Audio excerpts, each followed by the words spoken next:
ਸਤਿ ਸ੍ਰੀ ਅਕਾਲ। ਤੁਸੀਂ ਵੇਖ ਰਹੇ ਹੋ ਪੰਜਾਬ ਮੇਲ USA TV। ਮੈਂ ਸੰਜੀਵ ਯਸ਼ ਖੰਨਾ ਲੈ ਕੇ ਹਾਜ਼ਰ ਪ੍ਰੋਗਰਾਮ ਵਰਲਡ ਇਸ਼ੂਜ਼।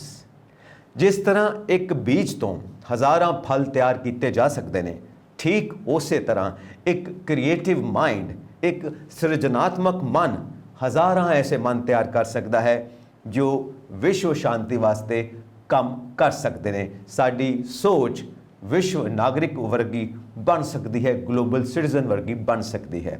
ਔਰ ਇਸ ਦਾ ਆਧਾਰ ਹੈ ਲੋਕਤੰਤਰ, ਕਿਉਂਕਿ ਲੋਕਤੰਤਰ ਵਿੱਚ ਨਾਗਰਿਕ ਆਪਣੇ ਵਿਚਾਰਾਂ ਦੀ ਸੁਤੰਤਰਤਾ ਦਾ ਆਨੰਦ ਮਾਣਦੇ ਨੇ। ਆਪਣੇ ਵਿਚਾਰਾਂ ਦੇ ਆਧਾਰ ਦੇ ਉੱਤੇ ਹੀ ਉਹ ਸਰਕਾਰਾਂ ਚੁਣਦੇ ਨੇ, ਵੋਟ ਦੀ ਤਾਕਤ ਦਾ ਇਸਤੇਮਾਲ ਕਰਕੇ। ਲੋਕਤੰਤਰ ਦੀ ਯਾਤਰਾ ਲਗਾਤਾਰ ਚੱਲ ਰਹੀ ਹੈ। ਇਸ ਯਾਤਰਾ ਨੂੰ ਅਸੀਂ ਕਿਸ ਪਾਸੇ ਲੈ ਕੇ ਜਾਣਾ ਹੈ, ਇਹ ਸਾਡੇ ਉੱਤੇ ਨਿਰਭਰ ਕਰਦਾ ਹੈ। ਤੇ ਹਰੇਕ ਜਨਰੇਸ਼ਨ ਨੂੰ ਆਪਣੇ ਲੋਕਤੰਤਰ ਦੀ, ਆਪਣੀ ਡੈਮੋਕ੍ਰੇਸੀ ਦੀ ਸਥਾਪਨਾ ਤੇ ਖੋਜ ਆਪ ਕਰਨੀ ਪੈਂਦੀ ਹੈ। ਅਸੀਂ ਲੋਕਤੰਤਰ ਦੇ ਵਿੱਚ ਸਾਰੇ ਦੀ ਸਾਰੀ ਗੱਲ ਸਰਕਾਰ ਉੱਤੇ ਨਹੀਂ ਸੁੱਟ ਸਕਦੇ, ਕਿਉਂਕਿ ਸਰਕਾਰ ਬਣਦੀ ਹੈ ਲੋਕਾਂ ਦੇ ਨਾਲ। ਇਸ ਕਰਕੇ ਜਦੋਂ ਤੱਕ ਲੋਕ ਸਰਕਾਰ ਦੇ ਮੋਢੇ ਨਾਲ ਮੋਢਾ ਲਗਾ ਕੇ ਨਹੀਂ ਤੁਰਦੇ, ਉਦੋਂ ਤੱਕ ਸਰਕਾਰ ਕਿਸੇ ਵੀ ਕੰਮ ਦੇ ਵਿੱਚ ਕਾਮਯਾਬ ਨਹੀਂ ਹੋ ਸਕਦੀ। ਇਹ ਪੂਰੀ ਇੱਕ ਟੀਮ ਬਣਦੀ ਹੈ ਸਰਕਾਰ ਤੇ ਨਾਗਰਿਕਾਂ ਨੂੰ ਮਿਲਾ ਕੇ। ਇਸ ਕਰਕੇ ਜਿੱਥੇ ਪੋਲੀਟੀਕਲ ਲੀਡਰਸ ਜਵਾਬਦੇਹ ਨੇ, ਉੱਥੇ ਹੀ ਹਰੇਕ ਨਾਗਰਿਕ ਵੀ ਜਵਾਬਦੇਹ ਹੈ, ਕਿਉਂਕਿ ਉਸਨੇ ਵੋਟ ਦਾ ਇਸਤੇਮਾਲ ਕਰਕੇ ਉਸ ਸਰਕਾਰ ਨੂੰ ਚੁਣਿਆ ਹੈ। ਸੰਸਾਰ ਦੇ ਵਿੱਚ ਕਿਤੇ ਵੀ ਕੋਈ ਵੀ ਘਟਨਾ ਹੋਵੇ, ਉਹਦੇ ਵਾਸਤੇ ਅਸੀਂ ਸਾਰੇ ਹੀ ਲੋਕ ਜ਼ਿੰਮੇਵਾਰ ਹਾਂ, ਕਿਉਂਕਿ ਅਸੀਂ ਸਾਰੇ ਇਸ ਵਿਸ਼ਵ ਦੇ, ਇਸ ਦੁਨੀਆ ਦੇ ਨਾਗਰਿਕ ਹਾਂ। ਸੋ ਉਸਦੇ ਨਾਤੇ ਸਾਡੀ ਸਾਰਿਆਂ ਦੀ ਜ਼ਿੰਮੇਵਾਰੀ ਬਣਦੀ ਹੈ। ਇਸ ਕਰਕੇ ਲੋਕਤੰਤਰ ਦੇ ਵਿੱਚ ਅਸੀਂ ਸਾਰੇ ਹੀ ਜਵਾਬਦੇਹ ਹਾਂ ਕਿਸੇ ਵੀ ਸਮੱਸਿਆ ਨੂੰ ਲੈ ਕੇ। ਸਮੱਸਿਆ ਦਾ ਹੱਲ ਕਿਵੇਂ ਲੱਭਿਆ ਜਾ ਸਕਦਾ ਹੈ? ਜਦੋਂ ਅਸੀਂ ਇੱਕ ਦੂਸਰੇ ਦੀ ਇੱਜ਼ਤ ਕਰਦੇ ਹਾਂ, ਇੱਕ ਦੂਜੇ ਨੂੰ ਅੰਡਰਸਟੈਂਡ ਕਰਦੇ ਹਾਂ, ਸਮਝਦੇ ਹਾਂ। ਪੂਰੀ ਦੁਨੀਆ ਦੇ ਦੇਸ਼ ਇੱਕ ਦੂਸਰੇ ਦੇ ਕਲਚਰ ਨੂੰ ਸਮਝਦੇ ਨੇ, ਇੱਕ ਦੂਸਰੇ ਦੀਆਂ ਸਮੱਸਿਆਵਾਂ ਨੂੰ ਗਹਿਰਾਈ 'ਚ ਸਮਝਦੇ ਨੇ, ਵੈਲਿਊਜ਼ ਨੂੰ ਸਮਝਦੇ ਨੇ, ਪ੍ਰਿੰਸੀਪਲਸ ਨੂੰ ਸਮਝਦੇ ਨੇ, ਉੱਥੋਂ ਦੀ ਐਜੂਕੇਸ਼ਨ ਨੂੰ ਸਮਝਦੇ ਨੇ, ਉੱਥੋਂ ਦੀ ਹਿਸਟਰੀ ਨੂੰ ਸਮਝਦੇ ਨੇ। ਜਦੋਂ ਤੱਕ ਅਸੀਂ ਇਹ ਸਭ ਕੁਝ ਅੰਡਰਸਟੈਂਡ ਨਹੀਂ ਕਰਦੇ, ਉਦੋਂ ਤੱਕ ਅਸੀਂ ਕਿਸੇ ਵੀ ਸਮੱਸਿਆ ਦਾ ਹੱਲ ਨਹੀਂ ਲੱਭ ਸਕਦੇ, ਕਿਉਂਕਿ ਸਾਨੂੰ ਇੱਕ ਦੂਸਰੇ ਵਾਸਤੇ ਸਿੰਪਥੀ ਪੈਦਾ ਨਹੀਂ ਹੋਏਗੀ। ਔਰ ਜਦੋਂ ਤੱਕ ਸਾਡੇ ਅੰਦਰ ਇੱਕ ਦੂਸਰੇ ਵਾਸਤੇ ਸਿੰਪਥੀ ਨਹੀਂ ਹੈ, ਇੱਕ ਦੂਸਰੇ ਉੱਤੇ ਵਿਸ਼ਵਾਸ ਨਹੀਂ ਹੈ, ਇੱਕ ਦੂਸਰੇ ਨਾਲ ਹਮਦਰਦੀ ਨਹੀਂ ਹੈ, ਉਦੋਂ ਤੱਕ ਅਸੀਂ ਵਿਸ਼ਵ ਸ਼ਾਂਤੀ ਦਾ ਕੋਈ ਵੀ ਹੱਲ ਨਹੀਂ ਲੱਭ ਸਕਦੇ। ਤਾਂ ਨਤੀਜਾ ਕੀ ਹੁੰਦਾ ਹੈ? ਸੰਸਾਰ ਦੇ ਵਿੱਚ ਜੰਗਾਂ ਲੱਗਦੀਆਂ ਨੇ, ਇੱਕ ਦੇਸ਼ ਦੂਸਰੇ ਦੇਸ਼ ਨਾਲ ਲੜਦਾ ਹੈ, ਔਰ ਇਸ ਜੰਗ ਦੇ ਵਿੱਚ ਨਾਗਰਿਕ ਮਾਰੇ ਜਾਂਦੇ ਨੇ। ਨਤੀਜਾ ਕੁਝ ਵੀ ਨਹੀਂ ਨਿਕਲਦਾ। ਤਾਂ ਕੀ ਸਮਝਿਆ ਸੀ ਕਿ ਵਿਸ਼ਵ ਸ਼ਾਂਤੀ ਦਾ ਹੱਲ ਜੰਗਾਂ ਨਾਲ ਨਹੀਂ ਹੋ ਸਕਦਾ, ਬਲਕਿ ਜੰਗਾਂ ਨੂੰ ਛੱਡ ਕੇ ਸਮੱਸਿਆਵਾਂ ਦਾ ਹੱਲ ਲੱਭ ਕੇ ਤਾਂ ਹੀ ਵਿਸ਼ਵ ਸ਼ਾਂਤੀ ਅਸੀਂ ਸਥਾਪਿਤ ਕਰ ਸਕਦੇ ਹਾਂ। ਪਰ ਅੱਜ ਸਮਾਜ ਦੇ ਵਿੱਚ ਕੀ ਚੱਲ ਰਿਹਾ ਹੈ? ਕੰਜ਼ਿਊਮਰਿਜ਼ਮ, ਪੈਸੇ ਦੀ ਦੌੜ। ਮੈਂ ਤੇਰੇ ਤੋਂ ਅੱਗੇ ਲੰਘਣਾ ਚਾਹੁੰਦਾ, ਤੂੰ ਮੇਰੇ ਤੋਂ ਅੱਗੇ ਲੰਘਣਾ ਚਾਹੁੰਦਾ। ਅਸੀਂ ਸਾਰੇ ਇੱਕ ਰੇਸ ਦੇ ਵਿੱਚ ਸ਼ਾਮਿਲ ਹਾਂ, ਸਾਰੇ ਦੌੜ ਰਹੇ ਹਾਂ, ਪਰ ਕਿਸੇ ਨੂੰ ਇਹ ਨਹੀਂ ਪਤਾ ਕਿ ਸਾਡੀ ਮੰਜ਼ਿਲ ਕਿਹੜੀ ਹੈ, ਅਸੀਂ ਪਹੁੰਚਣਾ ਕਿੱਥੇ ਹੈ। ਬਸ ਇੱਕ ਦੂਜੇ ਤੋਂ ਅੱਗੇ ਲੰਘਣ ਦੇ ਵਿੱਚ ਅਸੀਂ ਸਾਰਾ ਜ਼ੋਰ ਲਾਇਆ ਹੋਇਆ ਹੈ। ਔਰ ਇਹ ਸੋਚ ਕਦੇ ਵੀ ਸਾਨੂੰ ਵਿਸ਼ਵ ਸ਼ਾਂਤੀ ਵੱਲ ਨਹੀਂ ਲੈ ਕੇ ਜਾ ਸਕਦੀ, ਜਿਸ ਦੀ ਅੱਜ ਸਭ ਤੋਂ ਜ਼ਿਆਦਾ ਲੋੜ ਹੈ। ਤਾਂ ਲੋਕਤੰਤਰ ਦੀ ਯਾਤਰਾ ਜੋ ਲਗਾਤਾਰ ਚੱਲ ਰਹੀ ਹੈ, ਉਸ ਨੂੰ ਅਸੀਂ ਵਿਸ਼ਵ ਸ਼ਾਂਤੀ ਦੀ ਮੰਜ਼ਿਲ ਤੱਕ ਪਹੁੰਚਾਉਣਾ ਹੈ, ਵਿਸ਼ਵ ਨਾਗਰਿਕ ਬਣ ਕੇ, ਵਰਲਡ ਸਿਟੀਜ਼ਨਸ ਬਣ ਕੇ। ਸੋ ਉਸ ਦੇ ਵਾਸਤੇ ਇੱਕ ਉਪਰਾਲਾ ਕੀਤਾ ਹੈ ਇੱਕ ਟੀਚਰ ਨੇ, ਜੌਨ ਹੰਟਰ। ਉਹਨਾਂ ਨੇ ਇੱਕ ਗੇਮ ਬਣਾਈ ਹੈ, ਵਰਲਡ ਪੀਸ ਗੇਮ, ਜੋ ਸਕੂਲ ਲੈਵਲ ਤੋਂ ਹੀ ਬੱਚਿਆਂ ਨੂੰ ਤਿਆਰ ਕਰਦੀ ਹੈ ਵਰਲਡ ਪੀਸ ਵਾਸਤੇ। ਉਸ ਗੇਮ ਦੇ ਵਿੱਚ ਅਲੱਗ-ਅਲੱਗ ਸਿਚੁਏਸ਼ਨਸ ਨੇ, ਅਲੱਗ-ਅਲੱਗ ਵਿਚਾਰਧਾਰਾਵਾਂ ਨੇ। ਦੇਸ਼ਾਂ ਦੀ ਗੱਲ ਕੀਤੀ ਜਾਂਦੀ ਹੈ, ਦੇਸ਼ਾਂ ਦੇ ਅੰਦਰ ਜਿਹੜੀ ਟੈਂਸ਼ਨਸ ਪੈਦਾ ਹੁੰਦੀਆਂ ਨੇ ਉਹਦੀ ਗੱਲ ਕੀਤੀ ਜਾਂਦੀ ਹੈ। ਇੱਕ ਦੇਸ਼ ਦੂਸਰੇ ਦੇਸ਼ ਨਾਲ ਕਿਸ ਤਰ੍ਹਾਂ ਵਪਾਰ ਕਰਦਾ ਹੈ ਉਹਦੀ ਗੱਲ ਕੀਤੀ ਜਾਂਦੀ ਹੈ। ਇਕਨੋਮਿਕ ਵਾਰਫੇਅਰ ਕੀ ਹੁੰਦਾ ਹੈ ਉਹਦੀ ਗੱਲ ਕੀਤੀ ਜਾਂਦੀ ਹੈ। ਯਾਨੀ ਹਰ ਐਸਪੈਕਟ ਉੱਤੇ ਨਜ਼ਰ ਮਾਰੀ ਜਾਂਦੀ ਹੈ, ਫੋਕਸ ਕੀਤਾ ਜਾਂਦਾ ਹੈ। ਜੌਨ ਹੰਟਰ ਸਰ ਨੇ ਇਹ ਇੰਨੀ ਪਿਆਰੀ ਗੇਮ ਬਣਾਈ ਹੈ ਕਿ ਬੱਚੇ ਸ਼ੁਰੂ ਤੋਂ ਹੀ ਵਿਕਾਸ ਕਰਨਾ ਸ਼ੁਰੂ ਕਰ ਦਿੰਦੇ ਨੇ, ਇਸ ਦਿਸ਼ਾ ਵੱਲ ਸੋਚਣਾ ਸ਼ੁਰੂ ਕਰ ਦਿੰਦੇ ਨੇ ਕਿ ਕਿਸ ਤਰ੍ਹਾਂ ਅਸੀਂ ਵਰਲਡ ਸਿਟੀਜ਼ਨ ਬਣ ਕੇ, ਗਲੋਬਲ ਸਿਟੀਜ਼ਨ ਬਣ ਕੇ ਵਿਸ਼ਵ ਸ਼ਾਂਤੀ ਵਾਸਤੇ ਕੰਮ ਕਰ ਸਕਦੇ ਹਾਂ, ਕਿਸ ਤਰ੍ਹਾਂ ਜੰਗਾਂ ਤੋਂ ਬਚਿਆ ਜਾ ਸਕਦਾ ਹੈ, ਬਿਮਾਰੀਆਂ ਤੋਂ ਬਚਿਆ ਜਾ ਸਕਦਾ ਹੈ, ਕਿਸ ਤਰ੍ਹਾਂ ਹੈਲਥ ਕੇਅਰ ਸਿਸਟਮ ਬਣਾਇਆ ਜਾ ਸਕਦਾ ਹੈ, ਕਿਸ ਤਰ੍ਹਾਂ ਵਧੀਆ ਐਜੂਕੇਸ਼ਨ ਡਿਵੈਲਪ ਕੀਤੀ ਜਾ ਸਕਦੀ ਹੈ, ਡਿਗਨਿਟੀ ਆਫ ਐਜੂਕੇਸ਼ਨ ਨੂੰ ਕਿਸ ਤਰ੍ਹਾਂ ਸਥਾਪਿਤ ਕੀਤਾ ਜਾ ਸਕਦਾ ਹੈ, ਔਰ ਕਿਸ ਤਰ੍ਹਾਂ ਵਪਾਰ ਇਸ ਤਰ੍ਹਾਂ ਕੀਤੇ ਜਾਣ ਕਿ ਇੱਕ ਦੇਸ਼ ਦੂਸਰੇ ਦੇਸ਼ ਦੀ ਮਜਬੂਰੀ ਦਾ ਫਾਇਦਾ ਨਾ ਉਠਾਵੇ ਬਲਕਿ ਸਹਾਈ ਹੋਵੇ, ਇੱਕ ਦੂਜੇ ਦੇ ਨਾਲ ਅਸੀਂ ਮਿਲ ਕੇ ਕਿਸ ਤਰ੍ਹਾਂ ਇੱਕ ਵਧੀਆ ਜੀਵਨ ਬਣਾ ਸਕਦੇ ਹਾਂ। यानी वर्ल्ड पीस गेम जो जॉन हंटर साहब ने बनाई है एक बहुत ही प्यारी और बहुत ही इंटैलीजेंट गेम है जिसनों सानू वड्डियां नू भी देखना चाहिए है। बच्चे तो जरूर देखण जरूर सीखण, असी वड्डे भी उन्हां कोलों बहुत कुछ सीख सकते हैं। जॉन हंटर साहब बाय प्रोफैशन एक टीचर ने, फिल्म मेकर भी ने, स्पीकर भी ने। सो मोटिवेट करते हैं साडे सारियां दे मनां नू कि किस तरह असी मिल के इस दुनिया नू बेहतर खूबसूरत बना सकते हैं, जो कि साडा सारियां दा सुपना है कि इस तरह का खूबसूरत जहान होवे कि बिल्कुल जिसनों कहते हैं स्वर्ग होवे, हेवन होवे, जिहदे विच असी खुशहाल जीवन जी सकीए। तो बच्चों नू शुरू तो ही तैयार करना है इस गेम के अनुसार असी वर्ल्ड सिटीजन बनाने दे वास्ते। पर बच्चों नाल हो की लिया, असी देखते हैं कि बच्चों नाल चाइल्ड लेबर सब तो वड्डा गुनाह, सब तो वड्डा अपराध जो दुनिया में हो रहा है, चाइल्ड लेबर, बाल मजदूरी। निक्के निक्के बच्चे कई बार वो भी काम करते हैं जो जोखिम भरे ने, बहुत रिस्की ने, और उस काम दे विच हो सकता है उन्होंने जान भी जाए, हो सकता है उन्होंने कोई परमानेंट डैमेज भी हो जाए, कुछ भी हो सकता है उन्होंने नाल। इसलिए ज़रूरी है कि असी बच्चों की हालत दे वल ध्यान दईए कि चाइल्ड लेबर तो उन्होंने किस तरह बचाया जा सकता है। असी देखते हैं चाइल्ड सोल्जर्स भी ने, असी देखते हैं चाइल्ड एब्यूज़ भी है, असी देखते हैं चाइल्ड सैक्स वर्कर्स भी ने। सो बच्चे जिथे वर्ल्ड सिटीजन बनाने वास्ते असी तैयार करने ने, उत्थे ये सब कुछ हो रहा है। असी सारे ही सारे देश मिल के इन्हां समस्यावां वल ध्यान दईए, क्योंकि आने वाली पीढ़ी, आने वाली जनरेशन, बच्चों ने ही आने वाले युग नूं, आने वाली दुनिया नूं संभालना है और उसनूं उस दिशा वाल लैके जाना है जिहदे विच हर जीवन सुरक्षित होवे, निरंतर तरक्की करता होवे, निरंतर शांति दे विच तरक्की करते हुए अगे वधदा होवे। चाइल्ड लेबर सानूं ये समझना पएगा, इस दे कारण की ने गरीबी है, इस दे कारण ये ने कि प्रॉपर एजुकेशन सिस्टम नहीं है कि जिथे जाके बच्चे पढ़ सकन, सीख सकन, अपने टैलेंट का विकास कर सकन, अपनी स्किल्स का विकास कर सकन। और इत्थे इस फर्क नूं भी पछाणना जरूरी है कि चाइल्ड वर्क ते चाइल्ड लेबर दे विच फर्क की है। चाइल्ड वर्क है कि जिस तरह असीं देखते हैं एक बच्चा अपने बजुर्गों तो, अपने एल्डर्स कोलों कई चीज़ां सीखता है और उन्होंने नाल मिल के काम करता है, चाहे वह खेतों में काम करे, चाहे फैक्ट्री विच काम करे, चाहे किते दुकान ते काम करे, एनीवेयर। पर वो चाइल्ड लेबर नहीं है, वो चाइल्ड वर्क है, उसकी लर्निंग है, वो प्रोसैस है जिहदे चों सब कुछ सीखने की कोशिश कर रहा है, ताकि अगे जदों वो वधे तो अपनी एजुकेशन के नाल नाल अपने अंदर एक स्किल भी डिवेलप कर सके, जिस स्किल के बेस के उत्ते वो दुनिया दे विच अपना काम लभ सकता है, बहुत ज़्यादा तरक्की कर सकता है। तो इसनूं असी इस तरह समझ सकते हाँ कि चाइल्ड लेबर बिल्कुल अलग चीज़ है तो चाइल्ड वर्क बिल्कुल अलग चीज़ है। असी देखते हैं पंजाब दे विच अपने कि जदों बच्चे छोटे छोटे हुंदे सी, पुराने वक्तां दे विच खेतां विच जांदे सी, अपने बजुर्गों के नाल खेतीबाड़ी सीख लैंदे सी और उन्हां दे फादर जो जो काम करदे हुंदे सी उस काम दे विच उन्हां दे नाल लगदे सी, तो वो काम बचपन तो ही सीख लैंदे सी। छोटे हुंदे घरों अपने फादर दा, अपने पिता जी का खाना लैके जाते सी दुकान के उत्ते या खेतों के विच, वो आण जाण दे विच ही उन्हां कोलों लर्न कर लैंदे सी, सीख लैंदे सी कि वो किस हुनर के उत्ते काम कर रहे हैं, वो किस स्किल के उत्ते काम कर रहे हैं, उन्हां दे काम धंधे सीख लैंदे सी। सो एक ये साडा सिस्टम रहा है शुरू तो ही एजुकेशन का, जो असी फैमिली ट्रडिशनस दे विचों सीखते हाँ। पर अज वो चीज़ गायब है जिसनों असी दोबारा तो स्थापित करना है। क्यों? क्योंकि बच्चे जिस तरह अपने बजुर्गों तो सीखते हैं वो वधिया तरीका बहुत प्यारा है, जिस तरह वो अगे वध के स्कूल्स दे विच जाके होर वधेरे चंगी तरह, होर ज़्यादा चंगी तरह सीख सकते हैं, तो अगे कॉलेज दे विच जाके होर ज़्यादा चंगी तरह सीख सकते हैं। क्योंकि असी जानते हैं कि दुनिया की आबादी लगातार वध रही है, तो इस वधदी हुई आबादी वास्ते आने वाले समय दे विच जॉब्स लभना बहुत मुश्किल हो जाएगा।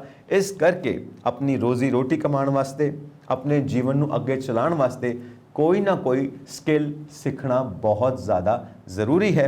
ਇਸ ਕਰਕੇ ਸਕਿੱਲ ਡਿਵੈਲਪਮੈਂਟ ਦੇ ਉੱਤੇ ਖਾਸ ਤੌਰ ਤੇ ਪੂਰੀ ਦੁਨੀਆ ਦੇ ਵਿੱਚ ਜ਼ੋਰ ਦਿੱਤਾ ਜਾ ਰਿਹਾ ਹੈ ਕਿ ਤੁਸੀਂ ਆਪਣੀ ਐਜੂਕੇਸ਼ਨ ਦੇ ਨਾਲ ਨਾਲ ਕੋਈ ਸਕਿੱਲ ਵੀ ਜ਼ਰੂਰ ਸਿੱਖੋ ਤਾਂ ਕਿ ਤੁਹਾਡੀ ਲਾਈਫ ਵੇਸਟ ਨਾ ਹੋਵੇ, ਤੁਸੀਂ ਦੂਸਰੇ ਉੱਤੇ ਡਿਪੈਂਡ ਨਾ ਕਰੋ, ਤੁਸੀਂ ਖੁਦ ਅਰਨ ਕਰ ਸਕੋ ਔਰ ਜਿੰਨੀ ਜਲਦੀ ਹੋ ਸਕੇ ਆਪਣੇ ਕਦਮਾਂ ਦੇ ਉੱਤੇ ਖੜੇ ਹੋ ਸਕੋ। ਸੋ ਇਹ ਹੈ ਹੁਨਰ ਦਾ ਵਿਕਾਸ, ਇਹ ਹੈ ਸਕਿੱਲ ਡਿਵੈਲਪਮੈਂਟ। ਨਾਲ ਦੀ ਨਾਲ ਜੋ ਬਹੁਤ ਵੱਡਾ ਮੁੱਦਾ ਹੈ ਉਹ ਹੈ এনवायरमेंट ਨੂੰ ਲੈ ਕੇ। ਅਸੀਂ ਜੋ ਕੁਦਰਤ ਦੇ ਨਾਲ ਛੇੜਖਾਨੀ ਕਰ ਰਹੇ ਹਾਂ, ਕੁਦਰਤ ਦੇ ਨਾਲ ਜੋ ਅਸੀਂ ਜ਼ਿਆਦਾ ਤੋਂ ਜ਼ਿਆਦਾ ਐਕਸਪਲੋਇਟੇਸ਼ਨ ਦੀ ਕੋਸ਼ਿਸ਼ ਕਰ ਰਹੇ ਹਾਂ, ਉਹ ਸਾਨੂੰ ਹੀ ਤਬਾਹ ਕਰਨ ਜਾ ਰਹੀ ਹੈ। ਕਿਉਂ? ਕਿਉਂਕਿ ਤੁਸੀਂ ਜ਼ਰਾ ਸੋਚ ਕੇ ਦੇਖੋ ਕਿ ਇਸ ਧਰਤੀ ਦੇ ਉੱਤੋਂ ਜੇ ਆਖਰੀ ਦਰਖਤ ਵੀ ਕੱਟ ਦਿੱਤਾ ਜਾਏ, ਵੱਢ ਦਿੱਤਾ ਜਾਏ, ਆਖਰੀ ਨਦੀ ਵੀ ਸੁੱਕ ਜਾਏ, ਆਖਰੀ ਮੱਛੀ ਵੀ ਮਰ ਜਾਏ ਜਾਂ ਫੜੀ ਜਾਏ, ਕੋਈ ਖਾ ਲਵੇ ਉਹਨੂੰ, ਤੇ ਬਾਕੀ ਕੀ ਬਚੇਗਾ? ਕਦੀ ਇਮੇਜਿਨ ਕਰਕੇ ਦੇਖੋ ਐਸੀ ਧਰਤੀ, ਐਸੀ ਦੁਨੀਆ ਜਿੱਥੇ ਕੁਝ ਵੀ ਨਹੀਂ ਬਚਿਆ ਸਾਡੇ ਜਿਉਂਦਾ ਰਹਿਣ ਵਾਸਤੇ, ਤੇ ਅਸੀਂ ਫਿਰ ਜਿਉਂਦੇ ਕਿਵੇਂ ਰਵਾਂਗੇ? ਇਸ ਕਰਕੇ ਕੁਦਰਤ ਦੇ ਨਾਲ ਹੀ ਸਾਡਾ ਜੀਵਨ ਸੰਭਵ ਹੈ। ਜੀਵਨ ਸ਼ਬਦ ਨਾ ਦੋ ਸ਼ਬਦਾਂ ਤੋਂ ਬਣਿਆ ਹੈ। ਇੱਕ ਹੈ ਜੀਵ, ਜੀਵ ਮਤਲਬ ਲਾਈਫ ਜੋ ਅਸੀਂ ਸਾਰੇ ਹੈਗੇ ਹਾਂ। ਇੱਕ ਹੈ ਵਨ, ਵਨ ਮਤਲਬ ਫੋਰੈਸਟ, ਜੰਗਲ। ਸੋ ਜੰਗਲ ਕੁਦਰਤ, ਕੁਦਰਤ ਤੇ ਜੀਵ ਦੋਨੋਂ ਮਿਲ ਕੇ ਜਦੋਂ ਜੀਵਨ ਬਣਦਾ, ਲਾਈਫ ਬਣਦੀ ਹੈ, ਤਾਂ ਹੀ ਉਹ ਸਕਸੈਸਫੁਲ ਹੁੰਦੀ ਹੈ, ਤਾਂ ਹੀ ਉਹ ਐਗਜ਼ਿਸਟ ਕਰ ਸਕਦੀ ਹੈ। ਜੇ ਅਸੀਂ ਉਸ ਚੀਜ਼ ਦੇ ਉੱਤੇ ਕੰਮ ਨਹੀਂ ਕਰਾਂਗੇ ਤਾਂ ਇੱਕ ਦਿਨ ਕੀ ਹੋਏਗਾ, ਪੂਰੀ ਦੁਨੀਆ ਦੇ ਵਿੱਚ ਸੰਕਟ ਪੈਦਾ ਹੋ ਜਾਏਗਾ, ਪ੍ਰੋਬਲਮ ਖੜੀ ਹੋ ਜਾਏਗੀ। ਇੱਕ ਪਾਸੇ ਆਬਾਦੀ ਵੱਧ ਰਹੀ ਹੈ, ਇੱਕ ਪਾਸੇ ਅਸੀਂ ਨੈਚੁਰਲ এনवायरमेंट ਨੂੰ ਖਰਾਬ ਕਰ ਰਹੇ ਹਾਂ। ਸਾਡੀ ਕੋਸ਼ਿਸ਼ ਇਹ ਹੈ ਕਿ ਵੱਧ ਤੋਂ ਵੱਧ ਅਸੀਂ ਐਕਸਪਲੋਇਟ ਕਰਕੇ ਨੈਚੁਰਲ এনवायरमेंट ਨੂੰ ਉਹਨੂੰ ਪੈਸੇ ਦੇ ਵਿੱਚ ਕਿਤੇ ਬਦਲ ਦੇਣਾ ਹੈ। ਪਰ ਸਾਨੂੰ ਇਹ ਯਾਦ ਰੱਖਣਾ ਚਾਹੀਦਾ ਹੈ ਕਿ ਪੈਸੇ ਨੂੰ ਅਸੀਂ ਖਾ ਨਹੀਂ ਸਕਦੇ, ਨੋਟਾਂ ਨੂੰ ਅਸੀਂ ਖਾ ਨਹੀਂ ਸਕਦੇ। ਖਾਣਾ ਫਿਰ ਕੁਦਰਤ ਤੋਂ ਹੀ ਮਿਲੇਗਾ ਜਿਸ ਨੂੰ ਅਸੀਂ ਨਸ਼ਟ ਕਰਨ ਤੇ ਖਤਮ ਕਰਨ ਤੇ ਤੁਲੇ ਹੋਏ ਹਾਂ।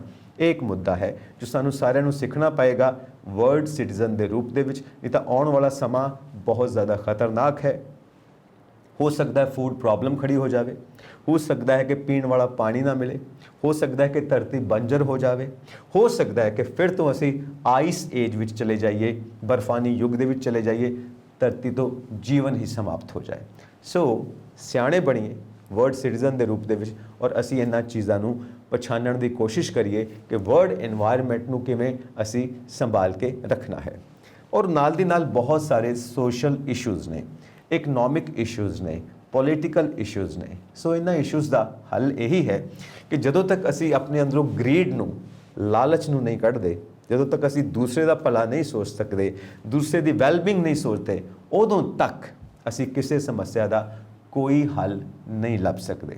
ਸੋ ਇਸ ਕਰਕੇ ਬਹੁਤ ਜ਼ਿਆਦਾ ਜ਼ਰੂਰੀ ਹੈ ਕਿ ਅਸੀਂ ਕਿਸੇ ਦੂਸਰੇ ਨੂੰ ਸੈਕੰਡ ਕਲਾਸ ਸਿਟੀਜ਼ਨ ਨਾ ਸਮਝੀਏ, ਸਭ ਨੂੰ ਬਰਾਬਰ ਸਮਝੀਏ। ਰੇਸਿਜ਼ਮ ਦਾ ਸ਼ਿਕਾਰ ਕਦੀ ਨਹੀਂ ਹੋਣਾ ਚਾਹੀਦਾ, ਇਸ ਤਰ੍ਹਾਂ ਦੀ ਮੈਂਟੈਲਿਟੀ ਕਦੀ ਨਹੀਂ ਹੋਣੀ ਚਾਹੀਦੀ। ਹਮੇਸ਼ਾ ਸਭ ਨੂੰ ਇਕੁਅਲ ਸਮਝਣਾ ਹੈ, ਤਾਂ ਹੀ ਜਾ ਕੇ ਅਸੀਂ ਵਰਲਡ ਪੀਸ ਸਥਾਪਿਤ ਕਰ ਸਕਦੇ ਹਾਂ। ਔਰ ਖਾਸ ਤੌਰ ਤੇ ਅਸੀਂ ਜਦੋਂ ਲੇਡੀਜ਼ ਦੀ ਗੱਲ ਕਰਦੇ ਹਾਂ, ਵੂਮਨ ਦੀ ਗੱਲ ਕਰਦੇ ਹਾਂ, ਵੂਮਨ ਐਮਪਾਵਰਮੈਂਟ ਦੀ ਗੱਲ ਕਰਦੇ ਹਾਂ, ਤੁਸੀਂ ਇਹ ਵੀ ਕਹਿ ਸਕਦੇ ਹੋ ਕਿ ਤਾਂ ਬਹੁਤ ਗੱਲ ਹੋ ਗਈ ਵੂਮਨ ਐਮਪਾਵਰਮੈਂਟ ਦੇ ਉੱਤੇ, ਹੁਣ ਤਾਂ ਮੈਨ ਐਮਪਾਵਰਮੈਂਟ ਦੀ ਗੱਲ ਹੋਣੀ ਚਾਹੀਦੀ ਹੈ। ਚਲੋ ਮਜ਼ਾਕ ਦੇ ਵਿੱਚ ਇਹ ਗੱਲ ਕੀਤੀ ਵੀ ਜਾ ਸਕਦੀ ਹੈ, ਪਰ ਸਿੱਧੀ ਸਾਦੀ ਗੱਲ ਇਹ ਹੈ ਕਿ ਮੈਨ ਐਮਪਾਵਰਮੈਂਟ, ਵੂਮਨ ਐਮਪਾਵਰਮੈਂਟ, ਸਾਰਿਆਂ ਦੀ ਐਮਪਾਵਰਮੈਂਟ ਹੋਣੀ ਚਾਹੀਦੀ ਹੈ। ਸਾਰਿਆਂ ਨੂੰ ਉਹ ਇਕੁਅਲ ਸਟੇਟਸ, ਉਹ ਇਕੁਅਲ ਜਗ੍ਹਾ ਮਿਲਣੀ ਚਾਹੀਦੀ ਹੈ ਜਿਸ ਦਾ ਉਹ ਹੱਕਦਾਰ ਹੈ।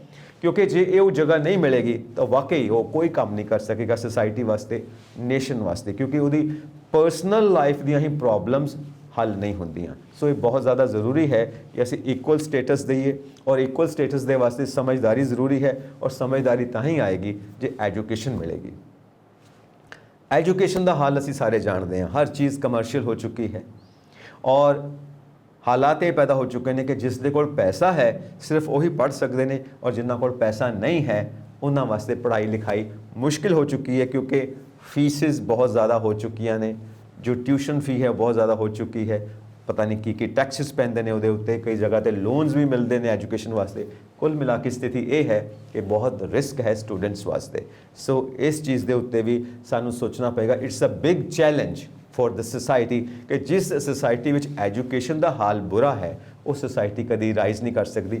ਜ਼ਰੂਰੀ ਨਹੀਂ ਕਿ ਹਰ ਇੱਕ ਦੇਸ਼ ਦੇ ਵਿੱਚ दुनिया के अनेकों देश ने जिहदे विच एजुकेशन बहुत वधिया है, पर अनेकों देश ऐसे भी ने जिहदे विच एजुकेशन सिस्टम वधिया नहीं है, और वो भी इस दुनिया दे विच रहिंदे होए इस ग्लोब के सिटीजन ने, वर्ल्ड के सिटीजन ने, उन्होंने भी प्रॉपर चीज़ां मिलनियां चाहिदियां ने। हैल्थ केयर वाल आइए। सो हैल्थ केयर का भी असीं जानते हैं इट्स अ बिग इंडस्ट्री, और असीं जानते हैं कि ये भी सारा बिजनेस है, और ये असीं हैल्थ तो ज़्यादा अपनी पॉकेट दे विच कितना पैसा आया वड्डियां वड्डियां कंपनियां ये सोचदियां ने, और जबकि हैल्थ सब दा हक है, सब दा राइट है, सब नूं ये चीज़ मिलनी चाहिए है। इस करके चाहे वो मैडिसिनस होण, चाहे ट्रीटमेंट होवे, इन्ना सस्ता होवे, बल्कि बिल्कुल मुफ्त होना चाहिए है। एजुकेशन हैल्थ केयर सिस्टम बिल्कुल मुफ्त होना चाहिए है। यही साडे जो एनसैस्टर्स ने, जो साडे बजुर्ग ने, उन्हां दा कॉन्सैप्ट रहा है कि जिस सोसाइटी विच एजुकेशन फ्री है, जिस society which health care free है, वो सोसाइटी हमेशा राइज करेगी, हमेशा तरक्की करेगी। पर असी मैडिकल फैसिलिटीज़ दे रहे हैं, ठीक है, वो भी ज़रूरी है, पर हैल्थ केयर के उत्ते सानू ज़्यादा जोर देना चाहिए है, ताकि मैडिसिनस की ज़रूरत घट तो घट पवे और सारिਆਂ ਦੇ शरीर तंदुरुस्त होण, हैल्दी होण, और हैल्दी शरीर दे विच ही हैल्दी माइंड होएगा, और हैल्दी शरीर, healthy mind, healthy body, healthy mind मिल के ही वर्ल्ड पीस वास्ते काम करने शुरू कर सकते हैं। सो कुल मिला के गल ये है कि असी सारे जो चीज़ां जानते हाँ उन्होंने चीज़ों को अपनी जिंदगी दे विच असी एप्लाई नहीं करते, असी प्रैक्टिकल नहीं होंगे। जे सानू पुछया जाए तो असी सारे बहुत वधिया, बहुत सोहणियां गल्लां करते हाँ, पर जो प्रैक्टिकली देखते हाँ साडे काम उन्ने वधिया, उन्ने सोहणे नहीं होंदे जिन्नियां वधिया असी गल्लां करते हाँ। सो जो विचार असी चाहे पढ़ीए चाहे सुनीए, जो वधिया विचार ने उन्होंने जीवन दे विच अपनाना चाहिए है, ताकि असी वो रिजल्ट भी दे सकीए जो रिजल्ट जरूरी ने साडे सारियां वास्ते देने। इहदे विच एक कहानी आउंदी है एजुकेशन सिस्टम नूं लैके। पुराने वक्त विच एक टीचर है, उहदे कुछ स्टूडेंट्स ने, वो स्टूडेंट्स नूं एक लैसन दिंदा है कि हमेशा सच बोलिया करो। तो अगले दिन स्टूडेंट्स नूं पुछदे तुहानूं ये लैसन याद हो गया? तो सारी क्लास कहती है याद हो गया, लेकिन एक स्टूडेंट कहता मैनूं याद नहीं होया। उस स्टूडेंट नूं एक हफ्ता वो लैसन याद नहीं होंदा। टीचर उन्होंने रोज़ पूछता है और रोज़ कहता मैनूं याद नहीं होया। तो सारे स्टूडेंट्स हसते हैं कि इन्ना ईजी है, इन्ना आसान है, पर इन्हूं याद क्यों नहीं होया। तो आफ्टर 1 वीक, एक हफ्ते बाद वो कहता कि मैनूं याद हो गया। टीचर कहता एक हफ्ता लग गया? कहते हाँ जी, क्यों? क्योंकि अज मैं सच बोलिया है। जो तुसी मैनूं शिक्षा दी है, जो तुसी मैनूं टीच करते पे हो, उसनूं मैं अपने जीवन में एप्लाई किया है, अपनी लाइफ दे विच प्रैक्टिकली अप्लाई किया है। सो अज मैनूं ये याद हो गया है, क्योंकि मैं इसनूं अपना लिया है, अपने जीवन दे विच उतार लिया है, अपनी लाइफ दे विच हुण मैं हमेशा सच बोलांगा। सो इस तरह के स्टूडेंट्स, इस तरह का मन, क्रिएटिव माइंड, और यही लोग अगे जाके सोसाइटी वास्ते एक एग्जाम्पल बनते हैं। सोसाइटी दे विच वो सारे काम करते हैं जो असी सारे सिटीजनस एक्सपैक्ट करते हाँ कि एक अगे आने वाले इंसान नूं करने चाहिए ने। सो कुल मिला के गल ये है कि असी सारे सियाणे तो हाँ, पर सियाणे बन के भी दिखाइए। जो सारे पासे मुसीबतां खड़ियां हुई ने, उन्हां मुसीबतां दा हल असी सारिਆਂ ने ही मिल के करना है, और असी कर भी सकते हाँ, पर करते क्यों नहीं पे? इसका कारण भी असी सारे जानते हैं कि साडा सारिਆਂ दा अपना अपना कोई ना कोई स्वार्थ है जिसनों असी हल करना चाहुंदे हाँ इस सारी समस्या नूं हल करन दे जरिए। पर जदों तक असी अपने स्वार्थ नूं नहीं छड्डांगे, उदों तक कोई भी समस्या हल नहीं हो सकती। ना वर्ल्ड सिटीजनस असी बन सकते हाँ, ना वर्ल्ड पीस कायम हो सकती है। इस करके जिस तरह अंग्रेजी दे विच एक कहावत है कि चैरिटी बिगिनस एट होम, कि किसी भी चंगी चीज़ की शुरुआत अपने आप तो ही करनी पैंदी है, ठीक उस तरह इसकी भी शुरुआत अपने आप तो करनी पएगी। जदों तक असी आप अपने अंदर पीस कायम नहीं करते, उदों तक वो पीस बाहर रिफ्लैक्ट नहीं हो सकती। साडे अपने अंदर दुविधा है, कन्फ्यूजन्स ने, साडे अपने अंदर एक घमासान युद्ध चल रहा है, तो असी बाहर भी युद्ध ही छेड़ांगे, वॉर ही करांगे। पर जदों अंदरों असी शांत हाँ, पीस है, सैटिस्फाई हाँ, गुड ह्यूमन बींग्स हाँ, तो वही चीज़ बाहर रिफ्लैक्ट होएगी और पूरी दुनिया दे विच अपने आप वर्ल्ड पीस कायम हो जाएगी, और असी वर्ल्ड सिटीजन के रूप दे विच स्थापित हो जावांगे। सो हर तरह के वर्ल्ड इशू का हल जो है साडे सारिਆਂ दे अपने अंदर है, और उत्थों ही असी उस हल नूं लभना है। सो उम्मीद है तुहानूं ये विचार चंगे लगे होणगे। तुसीं वेख रहे हो पंजाब मेल USA TV। शुक्रिया।